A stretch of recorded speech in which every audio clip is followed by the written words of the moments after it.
Hello student, apex के online coaching में आप लोग को स्वागत है। आज हम लोग देखेंगे मोशन के बारे में। हम लोग पिछले क्लास में देख चुके हैं, यूनिट के बारे में हम लोग पढ़ लिए हैं, यूनिट एंड डायमेंशन में हम लोग पढ़ लिए हैं और हम लोग उस पर ऑब्जेक्टिव क्वेश्चन भी किए थे। आज हम लोग देखेंगे कि मोशन क्या होता है और मोशन से जो एग्जाम में क्वेश्चन आता है उसके बारे में भी हम लोग डिस्कशन करेंगे। तो पहले तो समझ लेते हैं कि मोशन क्या होता है। और मोशन में कुछ टर्म होता है, जैसे मोशन हो गया, रेस्ट हो गया, आपको डिस्टेंस हो गया, डिस्प्लेसमेंट हो गया, एक्सेलरेशन हो गया। ये छोटी छोटी टर्म है, इसके बारे में हम लोग पहले जानकारी ले लेते हैं। फिर हम लोग जो न्यूटन्स लॉ ऑफ मोशन होता है उसके बारे में हम लोग जानकारी लेंगे। फिर इसके बारे में जो भी एग्जाम में क्वेश्चन आया हुआ है, प्रीवियस ईयर क्वेश्चन आया हुआ है, वो सारा हम लोग डिस्कशन करेंगे। तो मोशन क्या होता है? मोशन और रेस्ट दो टर्म आया है यहाँ पे। तो हम लोग समझ लेते हैं कि मोशन क्या होता है। पहले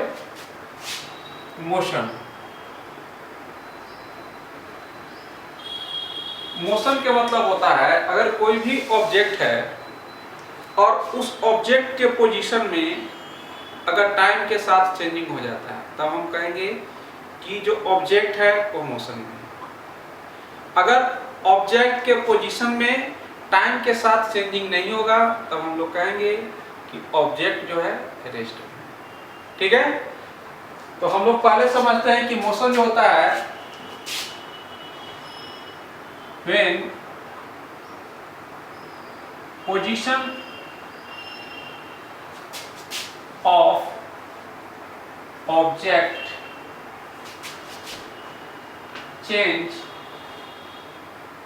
with respect to टाइम। अगर कोई भी ऑब्जेक्ट है और उस ऑब्जेक्ट के पोजीशन में अगर टाइम के साथ चेंजिंग हो जाएगा तो हम बोलेंगे किसमें ऑब्जेक्ट मोशन में है। when position of object change with respect to time is called motion। फिर हम लोग समझेंगे कि रेस्ट क्या होता है। एक टर्म आता है रेस्ट, तो रेस्ट के बारे में थोड़ा जानकारी ले लेते हैं। रेस्ट के मतलब होता है अगर कोई भी ऑब्जेक्ट है और उस ऑब्जेक्ट के पोजीशन में अगर टाइम के साथ चेंजिंग नहीं हो रहा है तो हम लोग बोलेंगे कि ऑब्जेक्ट जो है रेस्ट। जैसे मान लो कि कोई अगर ट्रेन है और ट्रेन जो है कहीं कोई एक पॉइंट से स्टार्ट हो रहा है, ठीक है, 10 o'clock पे स्टार्ट हो रहा है। अगर हम 2 मिनट के बाद पूछेंगे कि ट्रेन बी टर्मिनल पे, अगर पूछेंगे कि मान लो कि कोई ट्रेन है, ट्रेन ए टर्मिनल पे है 10 बजे, इसके बाद जो है 10:01 पे बी टर्मिनल पे आ गया, तो यहाँ क्या आ गया? ऑब्जेक्ट का पोजीशन में चेंजिंग आ गया। यानी कि ऑब्जेक्ट जो है ए से कहाँ पे आ गया? बी पे आ गया। यानी कि 10:01 में कहाँ पे आ गया?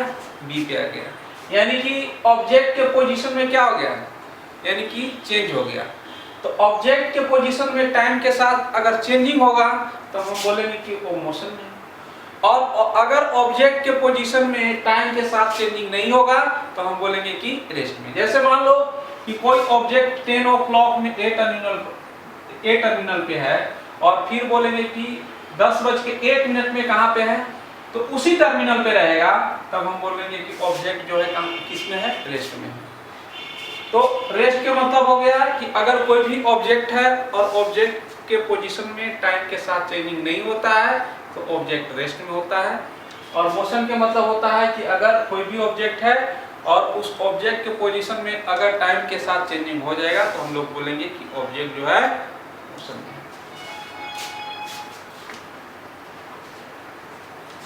यानी कि when position of object do not change with respect to time। अगर टाइम के साथ चेंजिंग नहीं होगा तब हम बोलेंगे कि ऑब्जेक्ट जो है आपको रेस्ट। आगे टर्म आता है कि डिस्टेंस के बारे में हम लोग जानते हैं कि डिस्टेंस क्या होता है। फिर हम लोग स्पीड के बारे में, वेलोसिटी के बारे में, एक्सेलरेशन के बारे में पढ़ेंगे। आगे हम लोग नेक्स्ट देख रहे हैं डिस्टेंस के बारे में समझते हैं। ये छोटी छोटी बात है, इसको समझना जरूरी है।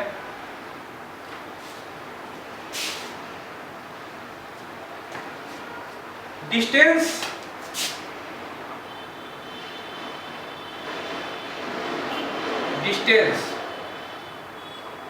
डिस्टेंस के बारे में हम लोग जानते हैं कि डिस्टेंस क्या होता है। डिस्टेंस जो होता है हम लोग सिंपल लैंग्वेज में बोल सकते हैं कि अगर कोई भी रास्ता है और रास्ता का जो लंबाई होता है उसी को हम बोलते हैं डिस्टेंस, यानी कि length of path is called distance. जैसे मान लो कि हमको ए से गए पहले बी पे, बी पॉइंट पे गए, ए से बी पॉइंट के बीच का जो दोनों का बीच 5 मीटर गए, ए से बी के बीच में 5 मीटर, फिर अगला बी से सी 6 मीटर, ठीक है। ए से बी पहले 5 मीटर, फिर बी से सी 6 मीटर। तो यहाँ पे डिस्टेंस क्या हो गया, यानी कि ए से बी और बी से सी दोनों का जो लेंथ है हम लोग ऐड कर रहे हैं, यानी कि A5 और A6, तो 5 और 6 क्या हो गया 11 मीटर। तो ये जो लेंथ ऑफ पाथ है, इसी लेंथ ऑफ पाथ को हम लोग बोलते हैं डिस्टेंस, ठीक है। तो डिस्टेंस क्या हो गया, यानी कि length of path is called distance. Length of path is called distance। यानी कि कोई भी पाथ है और वो पाथ का जो लंबाई होता है या रास्ता का जो लंबाई होता है उसी को हम लोग बोलते हैं डिस्टेंस। यानी कि पहले ए था, ए से हम लोग बी पे गए, फिर बी से सी, ये 5 मीटर है, ये 6 मीटर। तो टोटल जो ए से ले ए सी जो हुआ यहाँ से यहाँ तक जो आ गया, यानी कि ए बी और प्लस बी सी, यानी कि 5 और ए 6, यानी कि 11 मीटर। ये क्या हो गया आपको, ये डिस्टेंस। क्वेश्चन में बनता क्या है, क्वेश्चन कैसे बनेगा, तो क्वेश्चन यहाँ से आ सकता है कि जो डिस्टेंस होता है उस डिस्टेंस का एसआई यूनिट क्या होता है। और देखें यहाँ पे,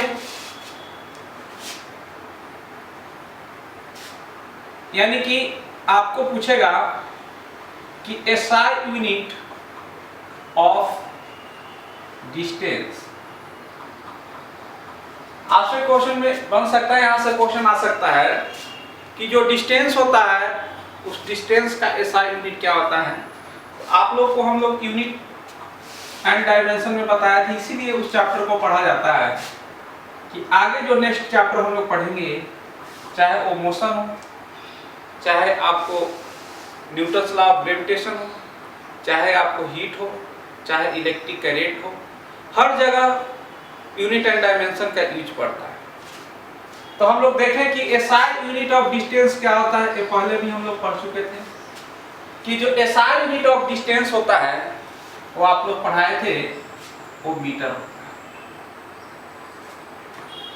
है। और जो सीजीएस यूनिट होता है ऑफ डिस्टेंस,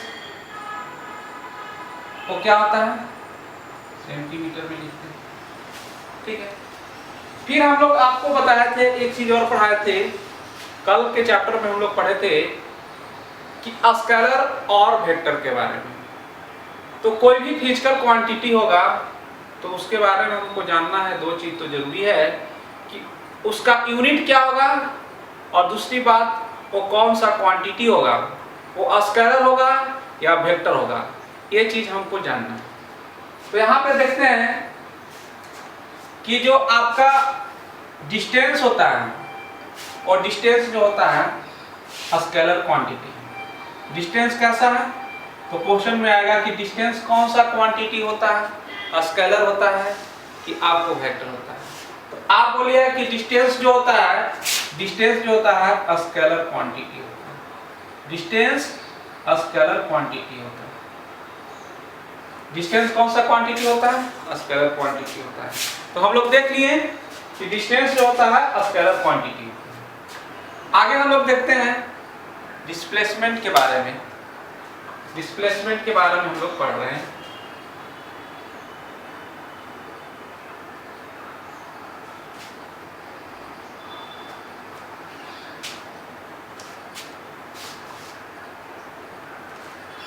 डिस्प्लेसमेंट के बारे में हम लोग देखते हैं। देखो जो डिस्प्लेसमेंट होता है, डिस्प्लेसमेंट जो होता है, शॉर्ट जो लेंथ होता है, शॉर्ट लेंथ को ही हम लोग बोलते हैं डिस्प्लेसमेंट। यानी कि short length is called displacement. जैसे मान लो कि आप इस तरह से, आपको यहां से गए, पहले ए से बी पे गए, फिर बी से सी, फिर डी, फिर मान लो कि यहाँ पे ई। तो हम बोलेंगे कि ये मान लो कि यहाँ से 5 मीटर है, ये आपको मान लो कि 6 मीटर है, और ये मान लो कि 2 मीटर है, और ये मान लो यहाँ से यहाँ तक 5, मान लो ये मान लो कि 1 मीटर। अगर हम आपको बोलेंगे कि डिस्प्लेसमेंट बताओ,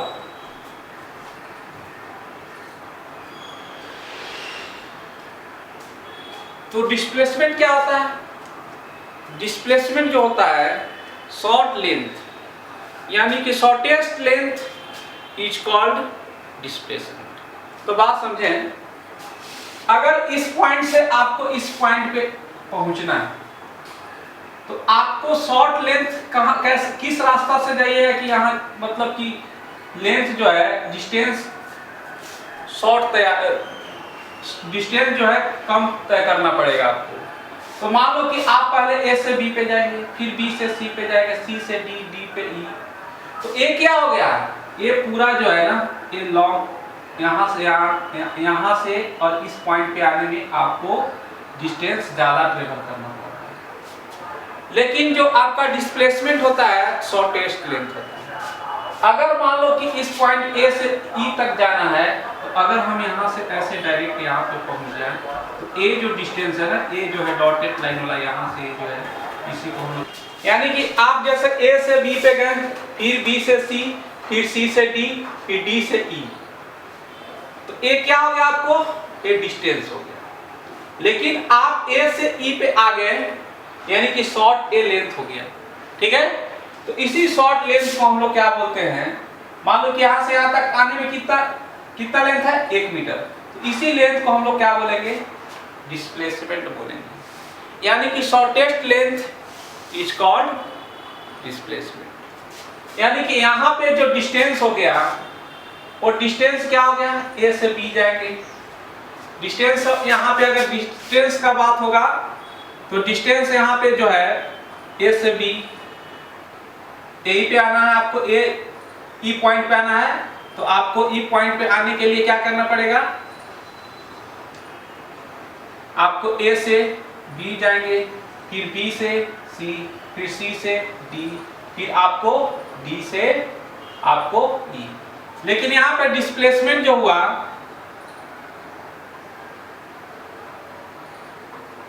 आपको ए और ई, ए ई के बीच का डिस्टेंस कितना है? 1 मीटर। लेकिन ए और बी, यहां देखो ए से बी कितना है? 5 मीटर। फिर बी से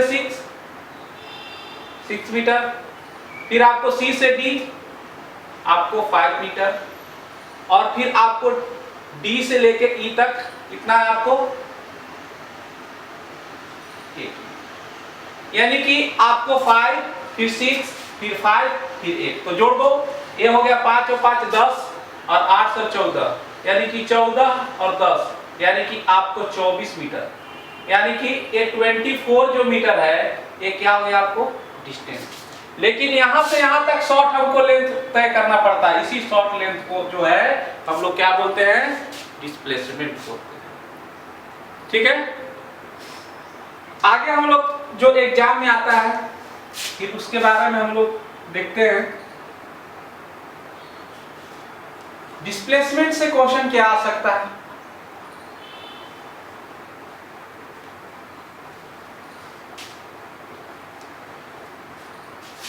डिस्प्लेसमेंट जो होता है वो वेक्टर क्वांटिटी होता है, यानी कि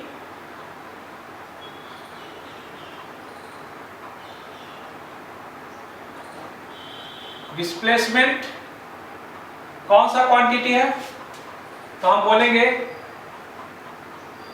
वेक्टर क्वांटिटी होता है। अगर इसका यूनिट बोला जाए, एसआई यूनिट बोला जाए, तो एसआई यूनिट जो होता है डिस्प्लेसमेंट का वो मीटर होता है। तो आपको यहां से दो पॉइंट बन सकता है कि एक डिस्प्लेसमेंट जो होता है कौन सा क्वांटिटी होता है, और इसका जो एसआई यूनिट होता है वो आपको क्या होता है। तो हम लोग यहाँ पे देख लिए कि डिस्प्लेसमेंट जो होता है शॉर्टेस्ट लेंथ होता है, उसी को बोलते हैं हम लोग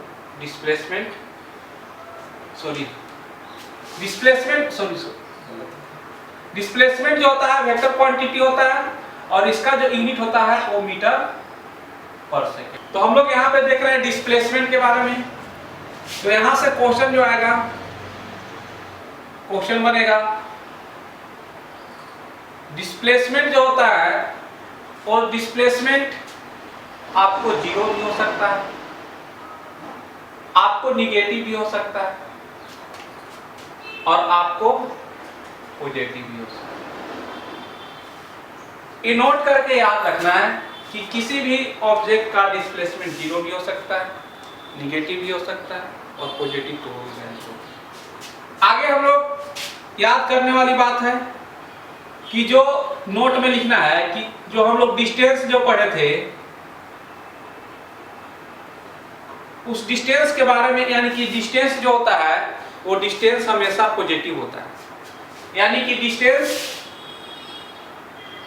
ऑलवेज पॉजिटिव। डिस्टेंस कभी भी आपको निगेटिव नहीं होगा। तो क्वेश्चन में आता है एक और रिलेशन आता है कि जो डिस्टेंस होता है वो डिस्टेंस ग्रेटर देन और इक्वल टू डिस्प्लेसमेंट। ये भी रिलेशन जो है एग्जाम में आता है। तो ये जो पॉइंट है, ये पॉइंट जो है इसी तरह से आपको एग्जाम में क्वेश्चन आता है कि आपको डिस्प्लेसमेंट जो होता है जीरो भी हो सकता है, और निगेटिव भी हो सकता है, और पॉजिटिव भी हो सकता है। आपको डिस्टेंस जो है वो डिस्टेंस हमेशा आपको पॉजिटिव होता है, और डिस्टेंस जो है वो ग्रेटर देन और इक्वल टू डिस्प्लेसमेंट। आगे हम लोग देखेंगे डिस्प्लेसमेंट के बाद हम लोग देख रहे हैं वेलोसिटी।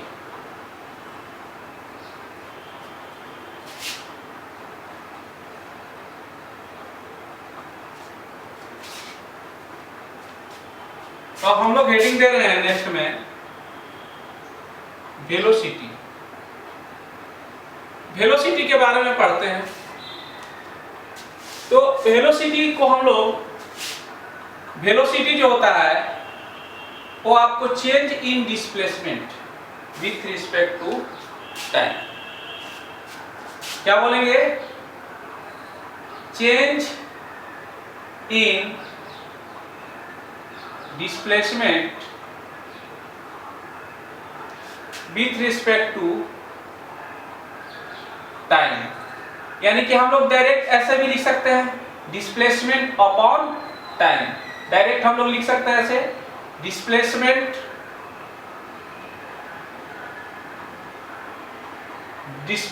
अपॉन टाइम, यानी कि change in displacement with respect to time. इसी को क्या बोलेंगे, that is change in displacement with respect to time, with respect to time. अगर कोई भी ऑब्जेक्ट है और उस ऑब्जेक्ट का डिस्प्लेसमेंट में अगर टाइम के साथ चेंजिंग हो रहा है, ठीक है, तो हम लोग क्या बोलेंगे कि वो वेलोसिटी है। और एक कल आपको बता चुके थे कि वेलोसिटी के बारे में हम लोग पढ़े थे कि वेलोसिटी कौन सा क्वांटिटी होता है। वेलोसिटी जो होता है कौन सा क्वांटिटी होता है। तो वेलोसिटी जो होता है, वेलोसिटी आपका वेक्टर क्वांटिटी होता है, यानी कि ये क्या होता है, वेक्टर क्वांटिटी होता है। वेलोसिटी वेक्टर क्वांटिटी होता है। और क्वेश्चन इससे क्या पूछ सकता है कि जो वेलोसिटी होता है उसका जो होता है एसआई यूनिट क्या होता है, यानी कि एसआई यूनिट से क्वेश्चन बन सकता है कि एसआई यूनिट ऑफ वेलोसिटी।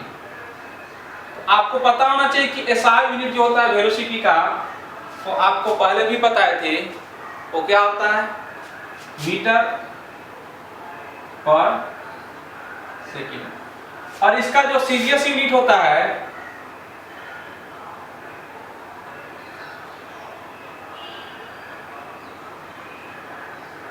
वो होता है आपको सेंटीमीटर पर सेकेंड। तो हम लोग क्वेश्चन यहां से यही बन सकता है आपको कि ये बताओ, क्वेश्चन में आ जाएगा कि आपको वेलोसिटी जो है कौन सा क्वांटिटी है, तो आप मार दोगे कि सर वेक्टर क्वांटिटी है। आपसे क्वेश्चन में आएगा कि वेलोसिटी का जो एसआई यूनिट होता है वो क्या होता है, तो आप बोलोगे कि मीटर पर सेकेंड। आपको सीजीएस यूनिट क्या होता है, तो सेंटीमीटर पर सेकेंड। और क्वेश्चन बनेगा क्या, और डायमेंशन के बारे में भी आपको क्वेश्चन बन सकता है कि जो वेलोसिटी होता है उसका डायमेंशन क्या होता है। तो आप डायमेंशन फार्मूला पढ़े थे, वेलोसिटी का जो डायमेंशन फार्मूला होगा वो बनेगा, ये डिस्टेंस होता है, तो डिस्टेंस को हम लोग कैसे रिप्रेजेंट करते हैं, कैपिटल एल से। और यहाँ जो टाइम दिया हुआ है उस टाइम को हम लोग कैसे रिप्रेजेंट करते हैं, डिस्प्लेसमेंट को कैसे रिप्रेजेंट करेंगे, कैपिटल एल से। और टाइम को कैसे रिप्रेजेंट करेंगे, कैपिटल टी से। तो आपको क्या हो जाएगा, इसका जो डायमेंशन फार्मूला हो जाएगा वो बन जाएगा L T minus one. L T minus one कहने का मतलब कि आपको ये जो वेलोसिटी जो है ना, वेलोसिटी से ये सारा क्वेश्चन आपको बन सकता है।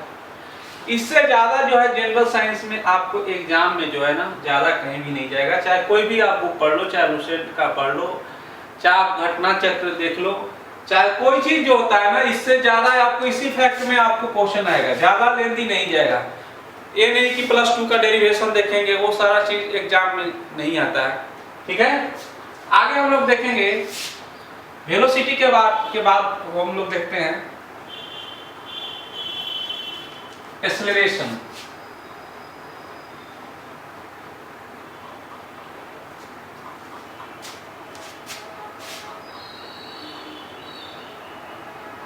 हम लोग नेक्स्ट में देखते हैं एक्सेलरेशन। इस एक्सेलरेशन के बारे में हम लोग पढ़ते हैं कि एक्सेलरेशन क्या होता है। तो हम लोग एक्सेलरेशन जो होता है, एक्सेलरेशन इक्वल टू v/t। इसका कहने का मतलब क्या हो गया, यानी कि that is change in velocity. Change in velocity, change in velocity with respect to time। Change in velocity with respect to time। अगर कोई भी ऑब्जेक्ट है और उस ऑब्जेक्ट के वेलोसिटी में टाइम के साथ चेंज हो रहा है, तो हम बोलेंगे कि जो ये है क्या है, कि क्या है, एक्सेलरेशन है। यानी कि अगर कोई भी ऑब्जेक्ट के वेलोसिटी में टाइम के साथ चेंजिंग हो रहा है तो हम बोलेंगे कि वो एक्सेलरेशन है। ठीक है, अब इससे जो भी क्वेश्चन बनता है वो कैसे क्वेश्चन बन सकता है, तो आपको पूछ सकता है कि जो एक्सेलरेशन जो होता है वो एक्सेलरेशन कौन सा क्वांटिटी होता है, वो वेक्टर होता है या आपको स्केलर होता है। आपसे क्वेश्चन में आ सकता है कि जो एक्सेलरेशन है उस एक्सेलरेशन का एसआई यूनिट क्या है और सीजीएस यूनिट क्या है। आपसे पूछ सकता है एक्सेलरेशन जो होता है, एक्सेलरेशन का डायमेंशन फार्मूला क्या है, तो ये यहाँ से आपको क्वेश्चन बन सकता है। तो हम लोग लिख लेते हैं पॉइंट, यानी कि पहली बात कि ये जो एक्सेलरेशन होता है वो होता है वेक्टर क्वांटिटी, वेक्टर क्वांटिटी। और दूसरी बात कि ये जो है इसका जो एसआई यूनिट होता है, यानी कि एसआई जो यूनिट होगा, एसआई यूनिट वो क्या होगा, तो आपको बताए थे कि जो वेलोसिटी होता है उस वेलोसिटी का जो यूनिट होता है वो मीटर पर सेकेंड होता है। क्या बताए थे कि वेलोसिटी का जो यूनिट होता है वो मीटर पर सेकेंड होता है और टाइम का जो होता है सेकेंड होता है। तो ये तो नीचे आ जाएगा सेकेंड, तो सेकेंड सेकेंड क्या होगा, सेकेंड स्क्वायर, तो इसको हम लोग लिख सकते हैं मीटर पर सेकेंड स्क्वायर। यानी कि कहने का मतलब कि एक्सेलरेशन जो होता है, एक्सेलरेशन का जो एसआई यूनिट होता है वो होता है मीटर पर सेकेंड स्क्वायर। लेकिन अगर क्वेश्चन में आ जाए कि इसका सीजीएस यूनिट क्या होगा, तो सीजीएस में क्या हो गया कि जैसे यहाँ पे जो हम लोग मीटर पर सेकेंड लिख रहे थे वेलोसिटी का, तो मीटर के जगह पर केवल सेंटीमीटर लिखेंगे। यानी कि क्या लिखेंगे, यहाँ लिखेंगे सेंटीमीटर पर सेकेंड।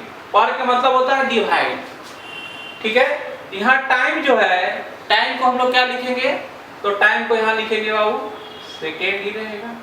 तो ये क्या हो गया, आपको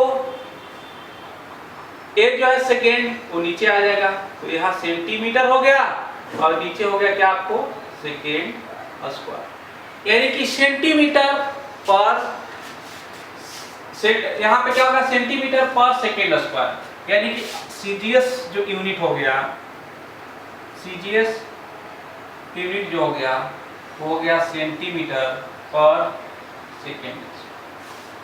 अगर आपसे कोई पूछे कि ये बताओ इसका डायमेंशन क्या होगा, और जो हम लोग किए थे ये क्वेश्चन आता है, इसी क्वेश्चन से बेसिक क्वेश्चन बनता है, तो आपसे अगर आ जाएगा कि इसका यूनिट क्या होगा, तो आप अभी पढ़े हैं कि जो अभी आपसे कुछ पूछेगा कि इसका डायमेंशन फार्मूला क्या होगा, तो आप पढ़े हुए हैं कि जो वेलोसिटी होता है उस वेलोसिटी का जो डायमेंशन फार्मूला होता है वो क्या होता है एल और टी माइनस 1। और ये टाइम जो है, इस टाइम को हम लोग कैसे लिखेंगे, तो इस टाइम को हम लोग कैपिटल टी, ठीक है।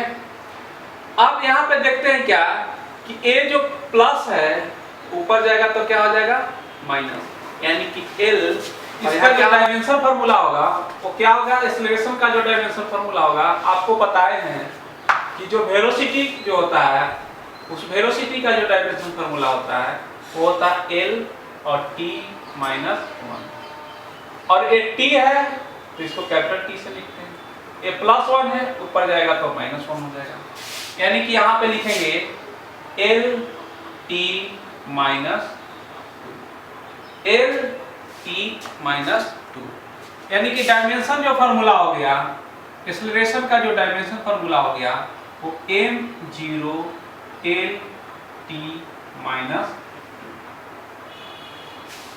आगे हम लोग देखते हैं कि सर्कुलर मोशन से क्वेश्चन कुछ आ सकता है, ठीक है। तो थोड़ा सा हम लोग सर्कुलर मोशन को देख लेते हैं। तो सर्कुलर मोशन के बारे में हम लोग आगे पढ़ रहे हैं।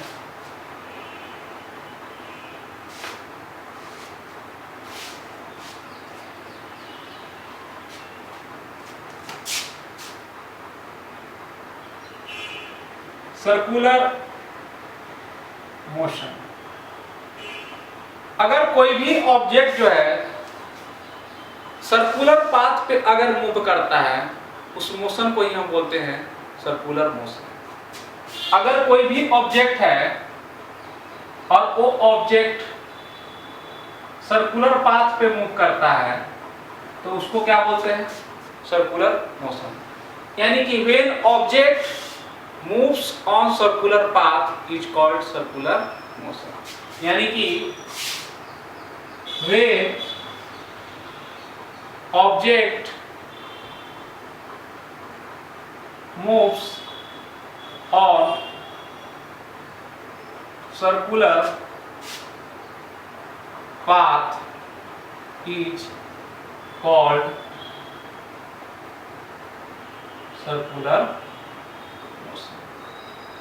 सर्कुलर मोशन में क्या होता है कि कोई भी ऑब्जेक्ट जो होता है इस सर्किल पे आपको सर्कुलर पाथ पे जो है मूव करते रहता है।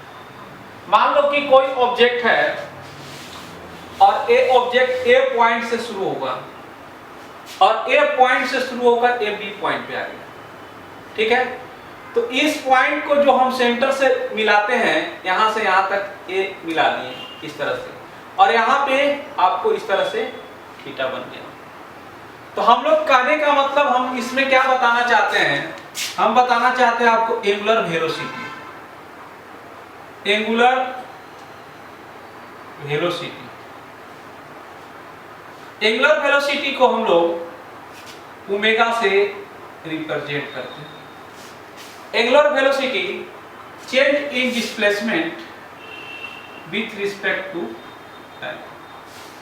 हम लोग जो है, जैसे हम लोग पढ़ रहे थे कि वेलोसिटी क्या होता है, तो वेलोसिटी के बारे में हम लोग पढ़े थे कि ऑब्जेक्ट के जो डिस्प्लेसमेंट होता है उस डिस्प्लेसमेंट में अगर टाइम के साथ अगर चेंजिंग होता है तो उसी को हम लोग बोलते थे आपको वेलोसिटी। लेकिन अगर कोई भी ऑब्जेक्ट अगर सर्कुलर पाथ पे मूव करेगा, ठीक है, तो उस परिस्थिति में वहां जो डिस्प्लेसमेंट होगा, ठीक है, उसको बोलते हैं हम लोग एंगुलर डिस्प्लेसमेंट, और जो वेलोसिटी होगा उसको बोलेंगे हम लोग एंगुलर वेलोसिटी। और यहाँ जो एंगुलर वेलोसिटी होता है उसको हम लोग ओमेगा से रिप्रेजेंट करेंगे, और यहाँ पे जो डिस्प्लेसमेंट होगा उस डिस्प्लेसमेंट को हम लोग थीटा से रिप्रेजेंट करते हैं। यानी कि एंगुलर वेलोसिटी हो गया आपको इस तरह से, यानी कि change in displacement with respect to time. Question आता है कि ये जो सर्कुलर मोशन होता है उस सर्कुलर मोशन को हम लोग बोलते हैं एक्सेलरेटेड मोशन। तो इस पॉइंट को ध्यान रखना है कि सर्कुलर मोशन को हम लोग क्या बोलते हैं, एक्सेलरेटेड मोशन बोलते हैं। यानी कि हर एक पॉइंट पे जो है वेलोसिटी जो होता है चेंज होते रहता है।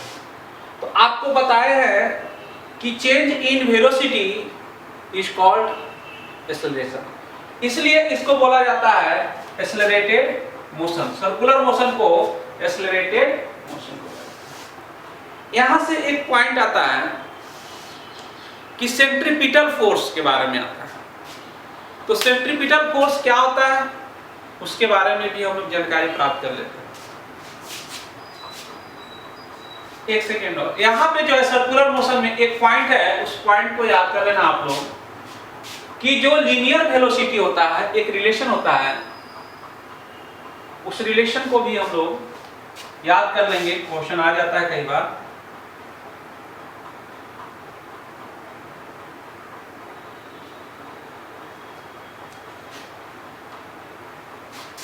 कि जैसे मान लो कि relation between linear velocity and angular velocity, यानी कि लीनियर वेलोसिटी और एंगुलर वेलोसिटी में रिलेशन होता है v बराबर r ओमेगा। ये जो रिलेशन है वो थोड़ा इंपॉर्टेंट है, इसको हम लोग याद कर लेते हैं कि जो लीनियर वेलोसिटी बराबर होता है वो होता है r ओमेगा। आगे हम लोग देखते हैं कि सर्कुलर मोशन जो होता है, सर्कुलर मोशन में एक दो पॉइंट जो होता है वहां से जो है एप्लीकेशन बेस्ड जो है एग्जाम में क्वेश्चन आता है। तो हम एक बार थ्योरी कर लेते हैं और उस पे जो भी एग्जाम में क्वेश्चन आया हुआ है प्रीवियस ईयर का वो सारा हम लोग डिस्कशन कर लेंगे मोशन से रिलेटेड। तो हम लोग देख रहे हैं एक पॉइंट कि सेंट्रीपिटल फोर्स, सेंट्रीपिटल फोर्स। और दूसरा होता है आपको सेंट्रीफ्यूगल फोर्स। ये दो टर्म है, इस दोनों टर्म को हम लोग बारीकी से समझते हैं और इससे जो एप्लीकेशन बेस्ड क्वेश्चन आ जाता है तो हम लोग देखते हैं। जैसे मान लो कि आपको लिखा हुआ है कि सेंट्रीपिटल फोर्स क्या होता है, तो हम लोग देखते हैं कि अगर कोई भी ऑब्जेक्ट है, पहले हम लोग लिखते हैं सेंट्रीपिटल फोर्स के बारे में। जैसे मान लो ए ऑब्जेक्ट है, ए सर्कुलर पाथ है और इस सर्कुलर पाथ पे कोई ऑब्जेक्ट मूव कर रहा है, तो जो मूव करेगा तो अगर इसका जो फोर्स है अगर टुवार्ड द सेंटर लगेगा, यानी कि कोई भी ऑब्जेक्ट मूव कर रहा है और फोर्स जो है टुवार्ड द सेंटर लगेगा, तो हम बोलेंगे सेंट्रीपिटल फोर्स। बस इतना ही याद रखना है कि force acting towards the centre, जो फोर्स सेंटर की ओर लगता है उसको बोलते हैं हम लोग सेंट्रीपिटल फोर्स। और दूसरी बात कि सेंट्रीफ्यूगल फोर्स क्या होता है, तो जो फोर्स सेंटर से दूर लगता है, अवे फ्रॉम द सेंटर, उसी को बोलते हैं सेंट्रीफ्यूगल फोर्स। और इसी पे एप्लीकेशन बेस्ड क्वेश्चन आ जाता है। ठीक है, तो हम लोग क्वेश्चन भी आपको देखेंगे, तो हम लोग लिख लेते हैं यहाँ पे कि आपको याद क्या रखना है, force acting towards the centre, जो फोर्स सेंटर की ओर लगता है उसी को बोलते हैं हम लोग सेंट्रीपिटल फोर्स। और अगला जो पॉइंट है वो है सेंट्रीफ्यूगल फोर्स। तो सेंट्रीफ्यूगल फोर्स में क्या लिखेंगे, a force acting away from the centre, यानी कि जो फोर्स सेंटर से दूर लगता है उसको बोलते हैं हम लोग क्या बोलते हैं, सेंट्रीफ्यूगल फोर्स।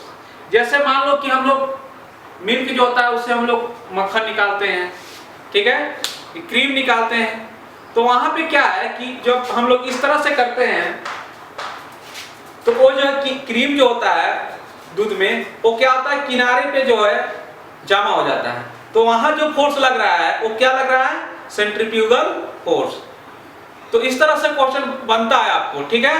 तो हम आपको क्वेश्चन जब लेके आएंगे तो आपको समझ में आ जाएगा कि वो किसका एप्लीकेशन वहां पे करना है, वो सारा चीज आपको एक्सप्लेन कर देंगे। अब देखो यहाँ पे जो है ये आपका फोर्स का जो मैग्नीट्यूड होता है दोनों का, चाहे वो आपको सेंट्रीपिटल फोर्स हो चाहे आपको सेंट्रीफ्यूगल फोर्स हो, वो दोनों का जो मैग्नीट्यूड होता है वो आपको सेम होता है। तो वो मैग्नीट्यूड जो है, फोर्स का जो मैग्नीट्यूड है दोनों जगह क्या होता है, आपको सेम होता है। तो वो कितना फोर्स होता है उसके बारे में थोड़ा सा एक्सप्रेशन हम लोग देख लेते हैं।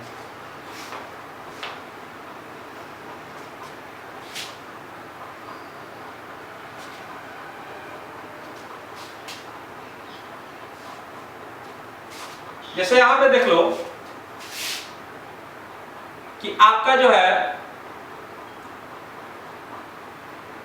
कोई भी कहीं भी आपको चाहे वो सेंट्रीपिटल फोर्स हो, एफसी लिख रहे हैं, एफसी का मतलब हो गया यहाँ पे सेंट्रीपिटल फोर्स। तो इसका जो मैग्नीट्यूड होगा वो mv²/r। जैसे कोई भी अगर सर्किल है, सर्कुलर पाथ है, ठीक है, और इस पाथ पे अगर कोई ऑब्जेक्ट मूव कर रहा है तो जो एक्सेलरेशन जो लगेगा ना वो टुवार्ड द सेंटर लगेगा। जब इधर एक्सेलरेशन हो रहा है तो फोर्स भी इधर ही लगेगा, ठीक है। तो ये जो है ना वो एक्सेलरेशन है, आप पढ़े हैं, आपको बताए थे कि आपको जो फोर्स होता है वो फोर्स बराबर हम आपको बता चुके थे कि मास इंटू क्या होता है, मास इंटू एक्सीलरेशन होता है, ठीक है। लेकिन आपको पता था कि कोई भी अगर सर्कुलर पाथ है तो उस पाथ पे जो एक्सीलरेशन लगेगा वो एक्सीलरेशन जो होता है v square by r, v square by r. अगर कोई भी सर्कुलर पाथ है और उस पाथ पे जो एक्सीलरेशन होता है वो क्या होता है, v स्क्वायर बाई आर। तो हम लोग क्या देख रहे हैं यहाँ पे, ये हो गया मास और एक्सीलरेशन के जगह पे v स्क्वायर बाई आर, यानी कि सेंट्रीपिटल फोर्स बराबर जो होगा वो हो गया mv square by r, mv square by r. तो कहने का मतलब कि आपको सेंट्रीपिटल फोर्स हो या आपको सेंट्रीफ्यूगल फोर्स हो, ठीक है, दोनों जो होता है, दोनों का जो मैग्नीट्यूड होता है, या हम लोग बोल सकते हैं सेंट्रीफ्यूगल फोर्स, दोनों का जो मैग्नीट्यूड होता है वो क्या होता है, आपको सेम होता है। इसको बोलते हैं, ये जो लिखा हुआ है